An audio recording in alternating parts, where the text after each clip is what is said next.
Hello and welcome back. Namaste. Welcome back to my next video. I know it's a lot of lessons, and from the videos there will be 22 lessons, but I think in the book there will be only 21. So now we're at lesson 16, so there will be 6 more, sorry. And then my video series is over. I know. It's been a long time. I think I started last summer. So maybe like 6 months ago. Wow. Anyway, hi guys, I hope you're doing well. I hope you had a good January and that your start into February was smooth and enjoyable. And yeah, let's just dive right in. I have to admit I don't have that much energy today. I just started my period and I really feel that my energy is very low. So let's just, I think the video won't be too long today, but I think that's okay. Okay, so the 16th lesson that I want to speak about that I learned from my depression is: knowing and honoring my own story and path frees me from judgment. Knowing and honoring my own story and path frees me from judgment. That's a really good one. And a really freeing one, like it already says. Oof. Yeah.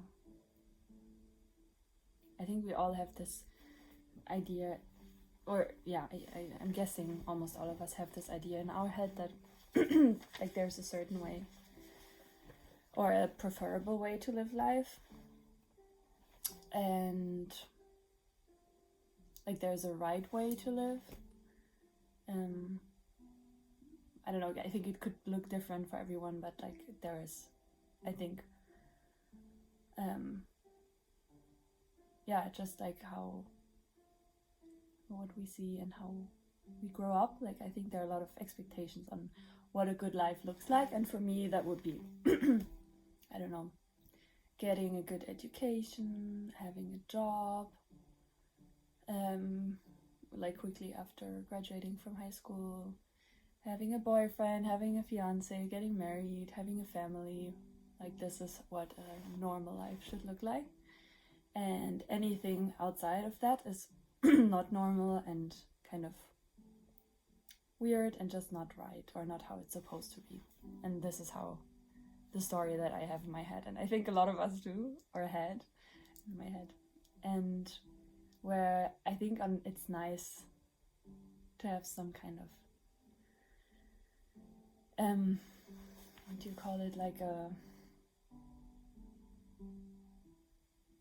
some kind of blueprint of what you would like. I think it's also really important and good to question where this where it comes from, and if it's really something that you want, and always to evaluate as you grow older, like how this might have shifted, or what your ideas are now, and to be really conscious and aware of it, because otherwise it can really bring a lot of tension and a lot of dis-ease and discomfort, and maybe a lot of pressure into your own life. Or at least this is how I felt for a really, really long time.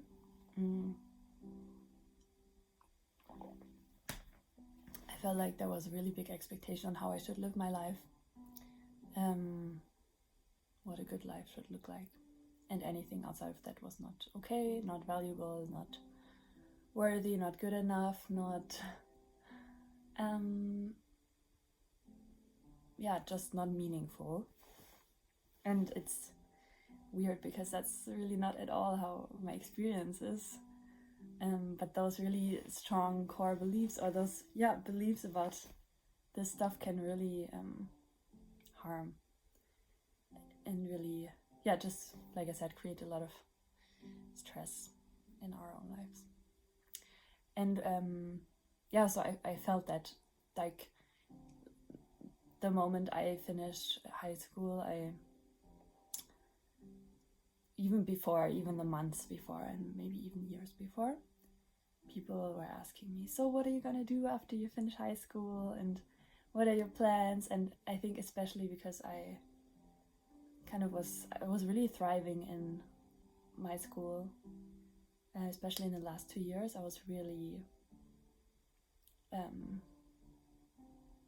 thriving, I don't know, it depends on how you define thriving, but I was really extroverted, very involved in a lot of things in my school, had very innovative ideas and was implementing them, was super involved in organizing graduation stuff, and just was very present in my school and in my community.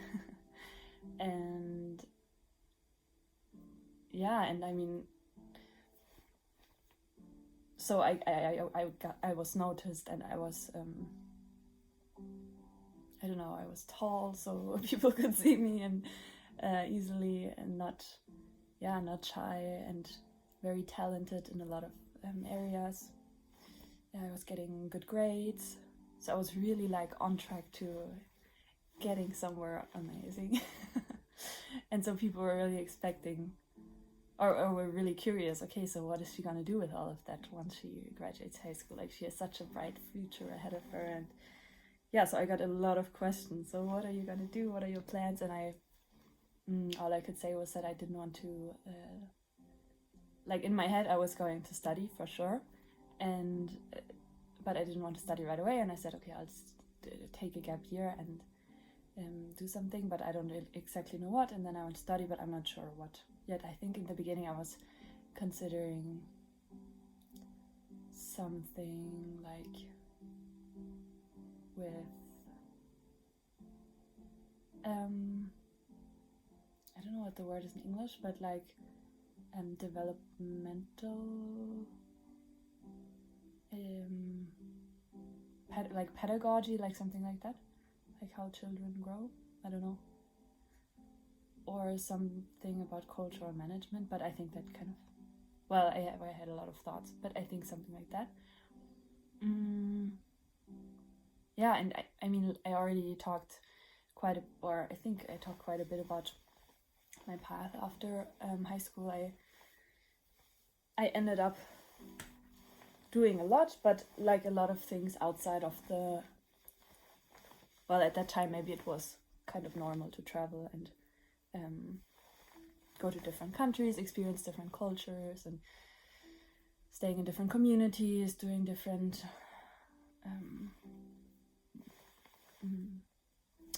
internships. But it just, for me, it went on and on, like for many, many years. And it ended up being way more than just 1 year. And that was concerning for a lot of people, but for me it felt very organic and very natural to do the things that I did after one another. Like, it kind of built upon the previous thing, like it always built. And I was growing a lot, learning a lot, experiencing so much, really expanding my mind, my awareness, and just growing into a person that, I don't know, into a person that I liked. Like, I really liked who I was. At the same time there was this constant pressure of, but you need to study, you need to do something real, something that is part of this big life plan that you have to fulfill. And I just didn't really find it. Like, I tried out different studies, like I already talked about, but I felt so out of place and not capable of handling that, and I don't know, didn't work for me. And so I was becoming really anxious over time. Okay, so if this doesn't work, like, then this big life plan won't work out, and then I'm a failure, because that's how you live life. Like, that's just how life goes. And if you can't follow that blueprint or walk that path, who are you? Like you're nobody. Kind of in my head, this was the story, even though I was somebody and I was really liking who I was, and really enjoying and loving my life. And yeah, so there were those really two big polarities. And of course there was always this question of money, and maybe if I would have been able to make money in some way that was like in line with what I was excited about at the time, maybe there wouldn't have been all this pressure. But because I wasn't making any money, the concern especially from my parents, just grew. Like, okay, if she, like, how is she gonna survive in the future if she's not making any money now, and we're not seeing that she's taking any steps towards changing that. And like the way that they knew how to make money is to get an education and then get a job. So that's what they really wanted me to do, which is very, like, from my adult perspective, is very understandable. Okay, so and then I fell into this depression, or this depression came into my life after like 5 years of like doing all kinds of different things. Yeah, after high school. So I was 23. Yes, I was 23, I think, 24. And so, and then, like, even not only that part of me that felt like I was a failure because I wasn't able to go this big walk this big life path that was normal. Not only that was like crushed, but also the other part, like the side that I had liked and enjoyed, and where I felt like I was gaining confidence from traveling and meeting people and being social and talented, like just being who I was then. And even that side was completely crushed because I wasn't able to be that person anymore. I was just somebody who was at home without perspective, without any motivation, inspiration, any goals, feeling super overwhelmed by my emotional stuff and by my experience. And so I had lost those two identities, I would say, and that was so scary and so weird. And I was really losing my ground, like the ground that I had been standing on, or at least the one. The other one had been critical on me, like, for a long time before that as well. And yeah, and that was really scary. And I was like, there was this big part in me that was really hard on myself and really saying, okay, but like, who are you now? Like, you are so out of place, so far away from reaching this life plan or fulfilling this life plan, and also far away from doing the things that you actually enjoy and being the person that you were before. So you are nothing, pretty much. And so I was really, really, really lost. And like, looking back now, I think sometimes you have to lose yourself. Sounds like this calendar phrase, but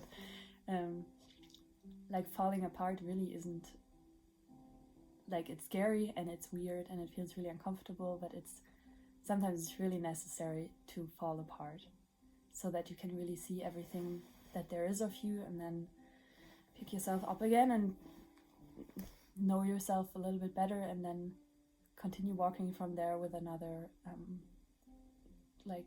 awareness of who you are, and maybe a more profound awareness of who you are.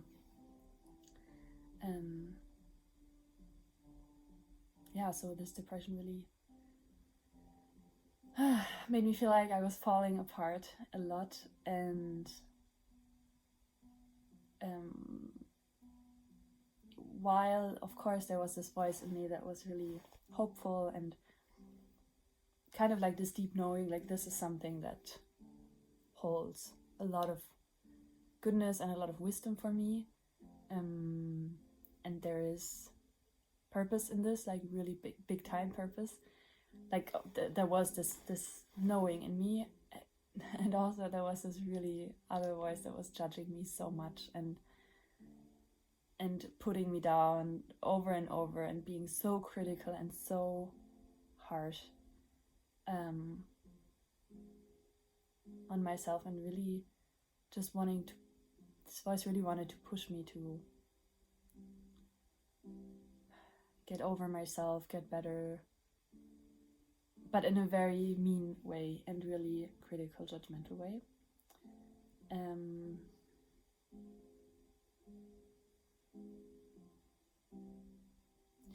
I think the more I fell apart, the more I got to see myself and really see all the sides that make me, and understand so many puzzle pieces that I didn't know or didn't see before. And that helped me to really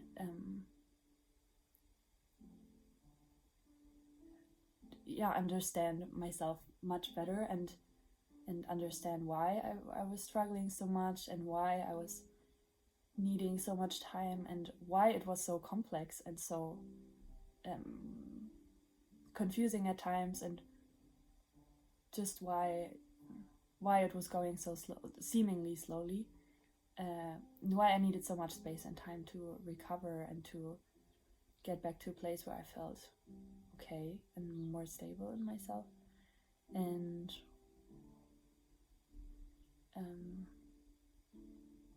and that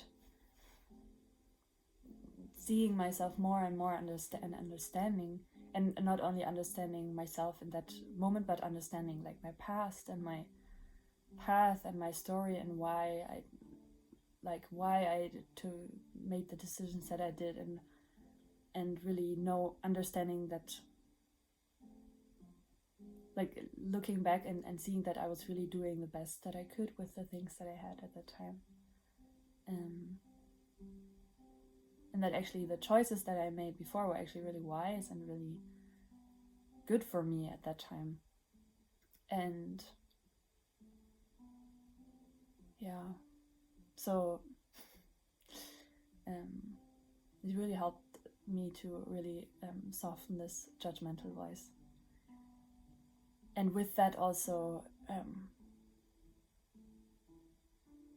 become softer with myself, but also with the people around me, because of like it's very true that how you see yourself and how you think and talk to yourself is how you see and think and talk about the people in your life, or the people that you love, or people in general.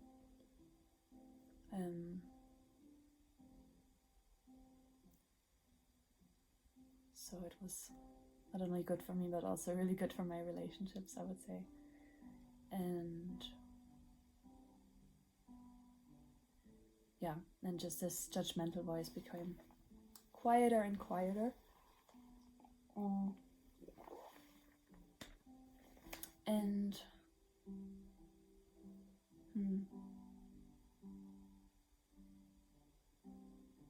like there are still some things that I feel so guilty about, or so like I think about what if,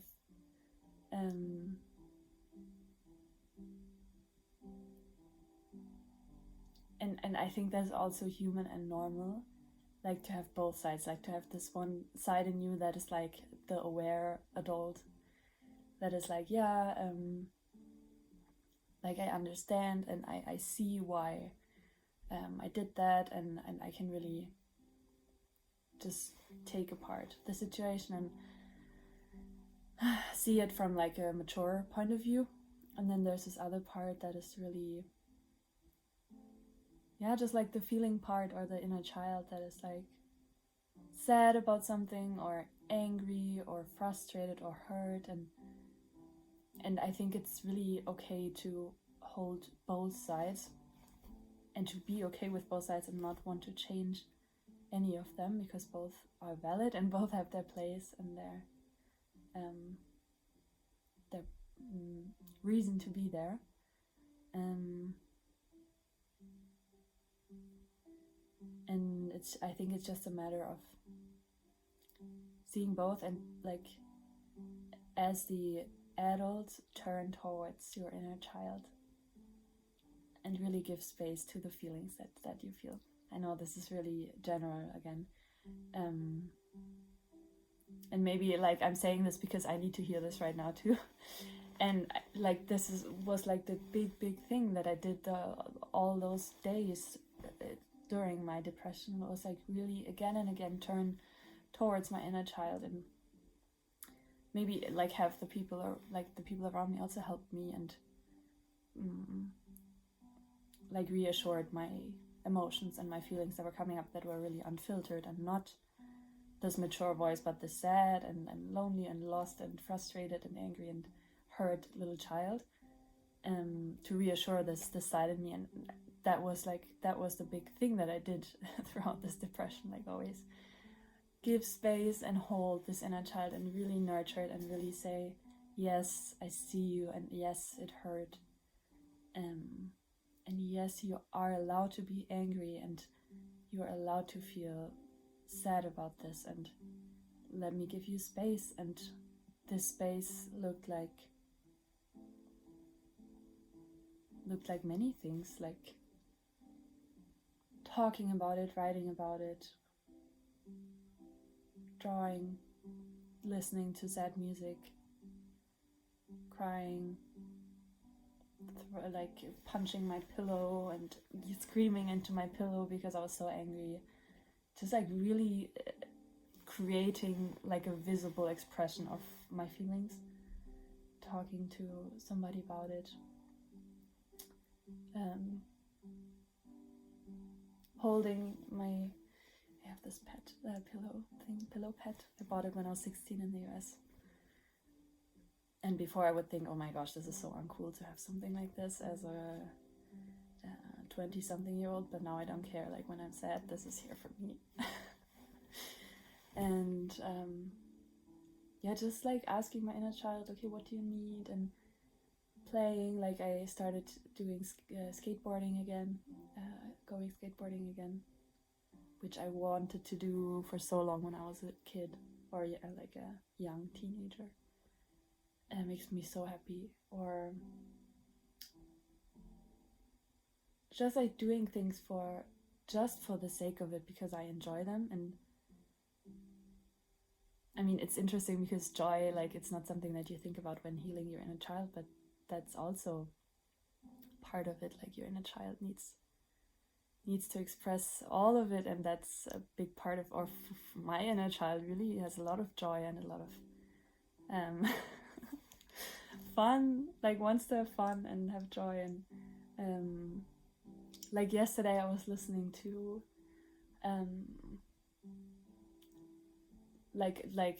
I just put on some a classical playlist on Spotify, and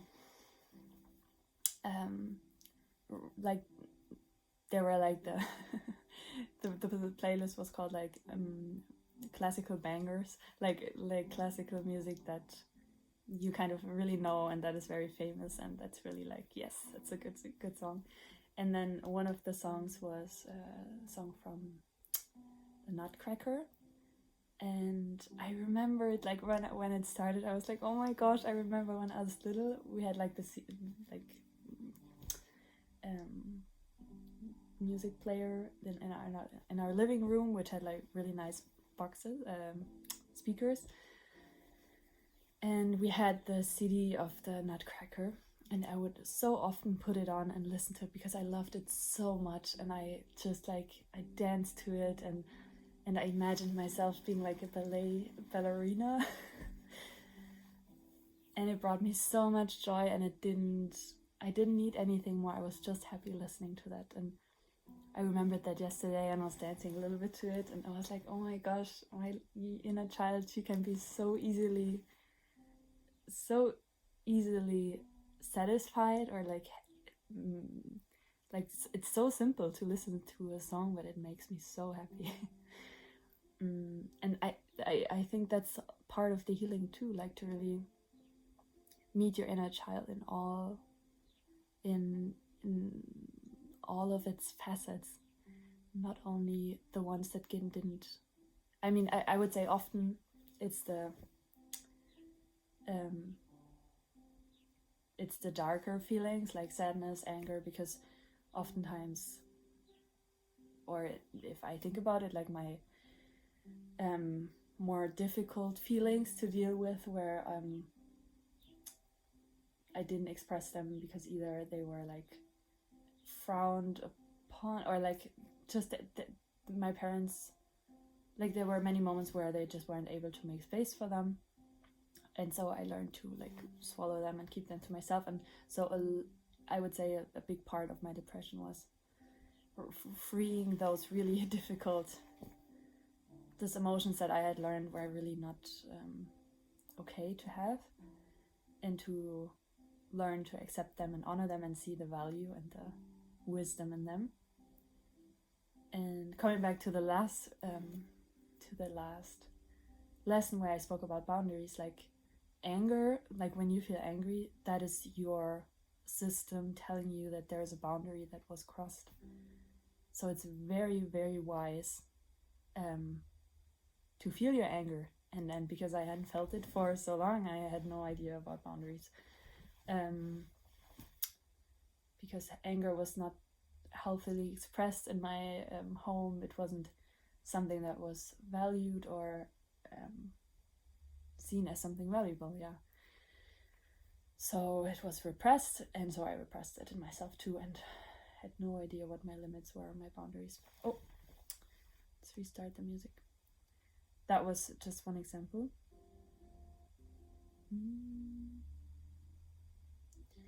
And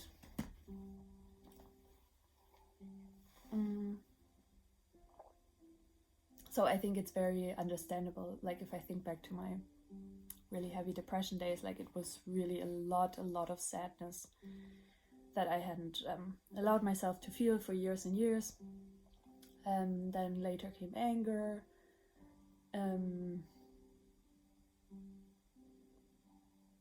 grief. Well, I think grief is a little bit of everything. Hurt. So a lot of like those really like just sad or negative emotions, if you want to call them like that. I don't know if I would call them that.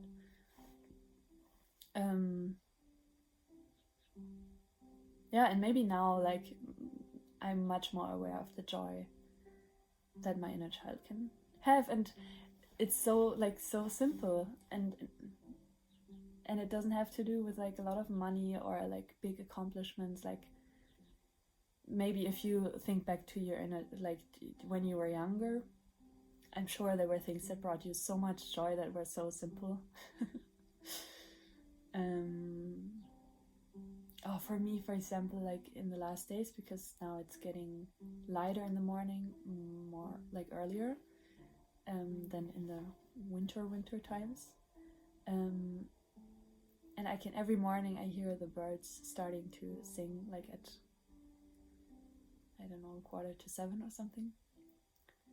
And it makes me so happy. Like it just reminds me of the days when I was, I don't know, it just reminds me of really good times and this feeling of safety. I don't know, it just makes me so happy, and it's so simple. Okay, now I really like went on this path, like talking about all of this. Well, I don't know how much it's connected to this lesson. So let me get back to the lesson. Okay, I think for me it's just the more I got to know myself, the more I really could see myself and see my story, and not only that, but see how connected my story is to my ancestors and their stories, and how really it's just seeing myself, and it gave me back a lot of dignity and a lot of worth. where before I had believed that, okay, my worth depends on whether I get to this, whether I'm able to fulfill this life, those life goals that I thought were very, very important. I mean, they are really, I'm sure, cool, can be really cool and nice and really give you a sense of achievement, or have given a lot of people a sense of achievements and like really good feelings, and maybe, I don't know, they would for me too, but like I've understood that that has nothing to do with my worth and who I am as a person, and that who I am has so much more. Who I am is just like I am as a person. I am valuable and worthy, no matter what my life path, whether it looks normal or not, whatever normal is. And that is very freeing and very, yeah, I mean, of course, I mean, it's, I would say there's still some residue of it. Like some, like I don't know, when I meet new people, like there's some little bit of a, like it takes me, what do you call it? Like there's still a little bit of hesitation to tell them like who I am, what I do, what I'm doing, but it's nothing compared to how it used to be. Like I used to feel so ashamed of where I was at, like what I was doing, and especially because I felt like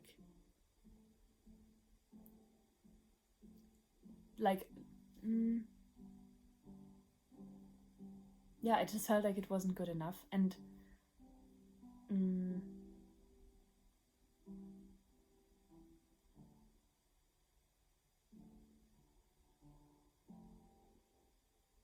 and not only that, like, but I felt like because I'm so in tune, because I was so in tune and so in need of reassurance, I think. Well, I think everyone is in need of reassurance, but if I think about, like, I felt like I knew whenever I would share with someone, okay, I'm really, like, I'm not doing any study right now or any work, like I'm at home and I'm really going through a really difficult time. Like I didn't call it depression back then. Like I knew that people would react just uncomfortable, like that, like I knew that I would make other people uncomfortable with what I was doing or what kind of life I was living, because it was really like I was really vulnerable and really just so far off the grid.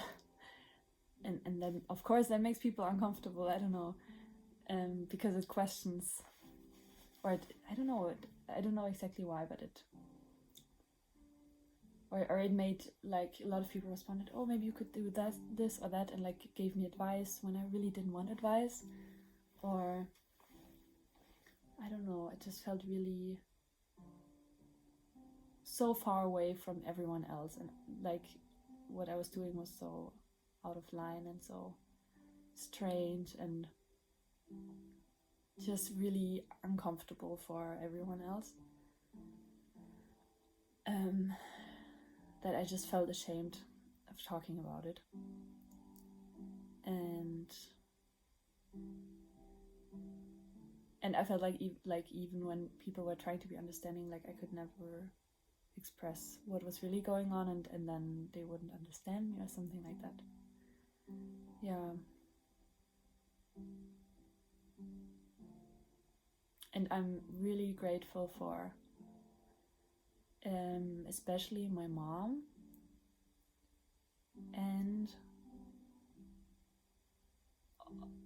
my therapist, my second therapist, my first one maybe a little bit, and some other women in my life who really helped me so much to reframe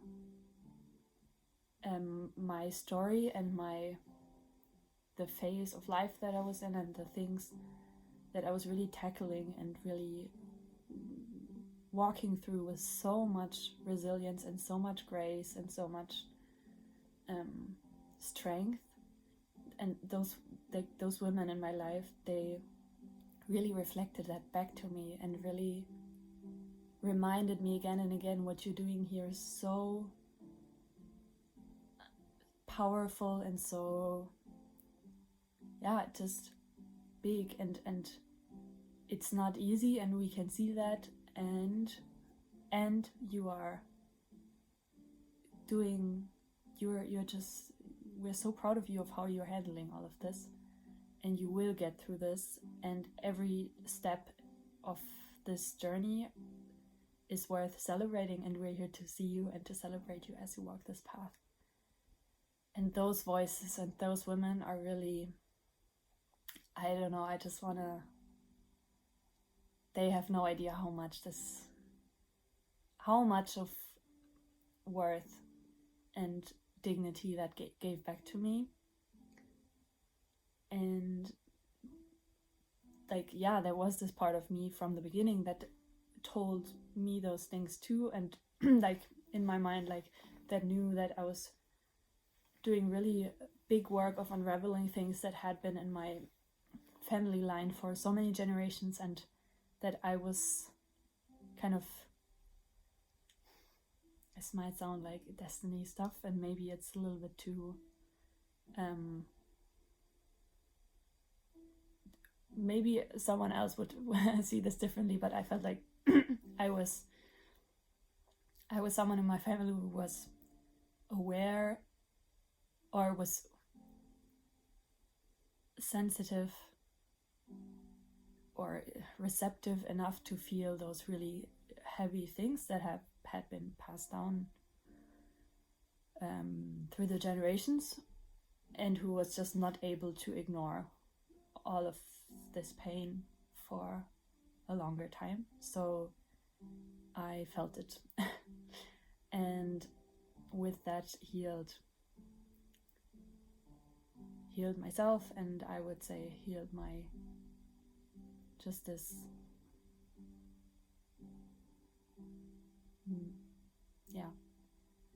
this line of pain that was in my family. And maybe this sounds weird for you, I hope it doesn't. And I'm so grateful for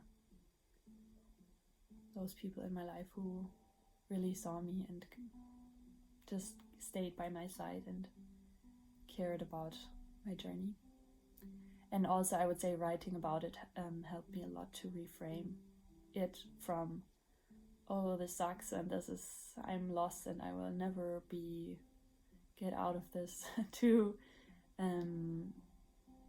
I see every little step I take, and I see the growth, and I see how much energy it takes and how much bravery it takes, and I'm proud of myself.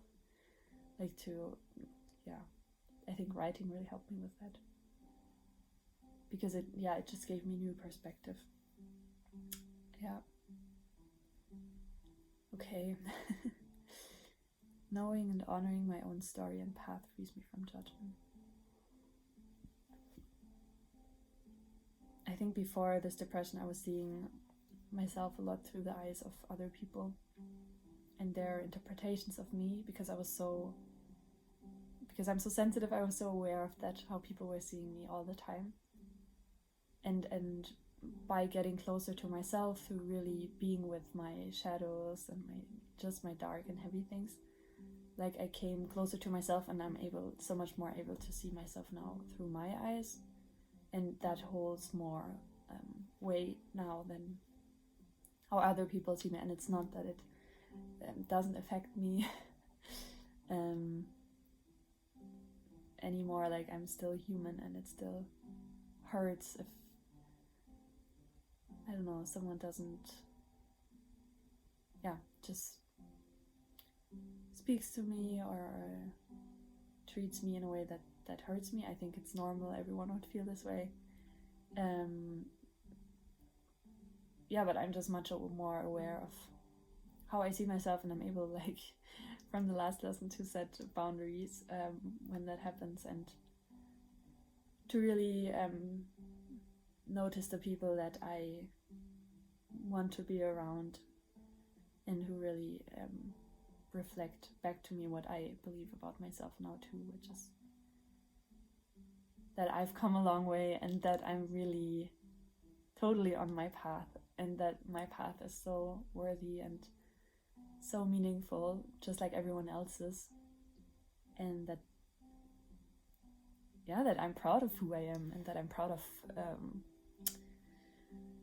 what I've accomplished and how I've grown in the last years, and that I see myself, like I really see what I've done. Like just this morning I was writing in my journal, and I was writing about a situation like that's really not so easy for me right now, and I was reflecting on it and thinking, wow, like 4 years ago I would have never been able to deal with it in the way that I deal with it now, and I would have been totally at the mercy of the whole situation and would have lost myself in it completely.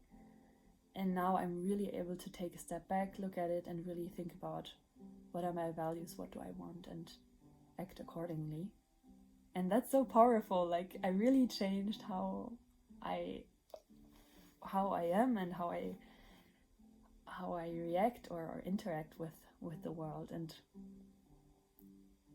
those were really deep patterns, like really, really deep patterns that I see have been in my family, like in the generations before me as well, and that I stopped doing and I changed, and it was a really long path, and it was painful and really uncomfortable and scary and weird, because I thought that's just how I am, I can't change it, but I changed it, and now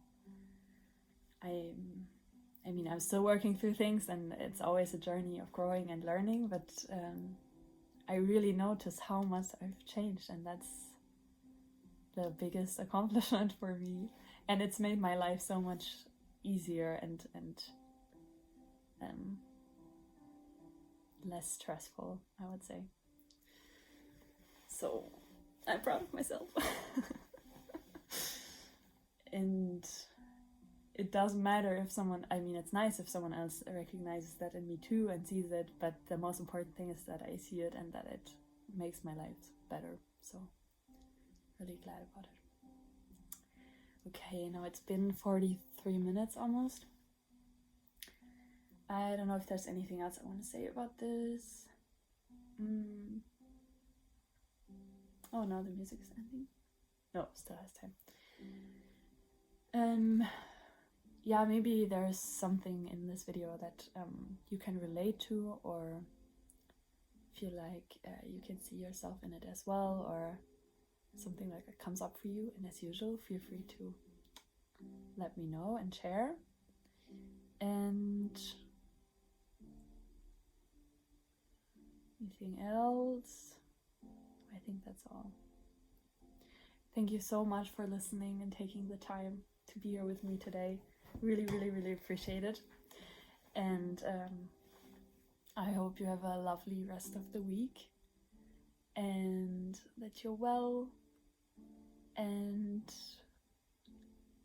that you also know that your path is so beautiful as it is, and that there's nothing that could ever take away your worth, and that there's always growth happening, and that you are able to turn to yourself and be the adult or the person that you need, or that your inner child needs. Like, we are so powerful, and we can